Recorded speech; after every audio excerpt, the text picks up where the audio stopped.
에너지 갈등 연속 기획 보도 이어갑니다. 전기 사용량이 많은 데이터 센터와 반도체 업종은 수도권에 집중돼 있는데요. 하지만 전기를 생산하고 또 수도권까지 보내는 부담은 비수도권 주민들이 고스란히 떠안아야 합니다. 심층 기획팀 윤경재 기자가 취재했습니다. 온라인 쇼핑과 SNS, 동영상 실시간 재생과 인공지능 서비스까지 코로나19 확산 뒤 막대한 데이터 사용이 뒤따르고 있습니다.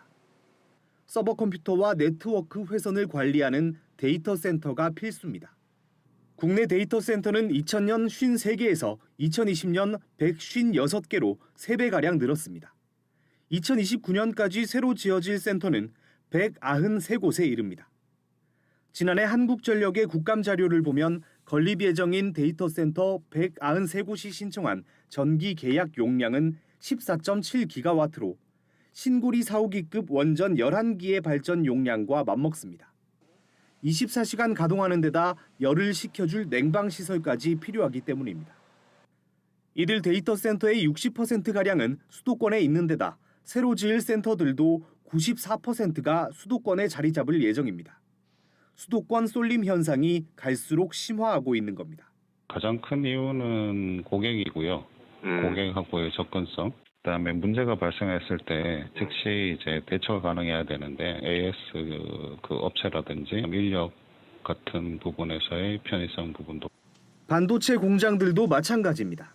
지난해 25개 제조업종 가운데 반도체가 포함된 전자통신 업종이 전체 제조업 사용량의 5분의 1을 차지하며 가장 많은 전기를 썼습니다. 삼성전자는 경기 수원과 화성, 평택, 충남 아산, SK하이닉스는 경기 이천과 용인, 충북 청주입니다. 수도권 중심으로 구축돼 있습니다. 최근 10년 동안 전력 사용량도 비수도권과 달리 경기도만 압도적으로 늘고 있습니다. 비수도권에서 수도권으로 전기를 보내는 개통 인프라 구축에 쓴 비용만 지난 11년 동안 2조 3천억 원에 달합니다. 개통 인프라 구축 비용은 전기 생산 원가에 고스란히 포함되고 있습니다. 우리나라 전기요금은 지역과 상관없이 원가를 균등하게 나누고 있는데요. 비수도권 전기 소비자들은 수도권으로의 성전 비용까지 포함해 전기요금을 부담하고 있습니다. 발전 시설과의 거리나 전력 자급률에 따라 지역별 전기요금을 책정하자는 목소리가 나오고 있습니다. 지역 주민의 요금 부담을 낮추고 전기를 많이 쓰는 기업의 지역 이전을 유도할 수 있기 때문입니다.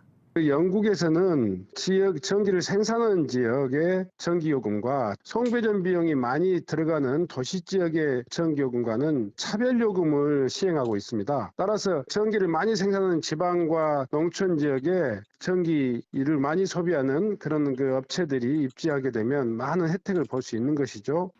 반도체, 데이터 센터 기업들의 재생에너지 발전 설비 구축도 대안으로 제시되고 있습니다. 서울까지 송배전 손실을 일으키면서 이렇게 도달하는 거잖아요. 100의 에너지를 넣어서 발전을 한다 그러면 한 35%뿐이 도달을 안 해요. 서울에 올 때는. 그래서 다른 데 보면 분산 발전이나 이런 쪽 이제 많이 추구하고 있는 거죠. 춘천시는 소양강 수열 발전을 활용해 전력 자급률을 높인 데이터 센터 밀집 단지 조성을 추진하고 있습니다. KBS 뉴스 윤경재입니다.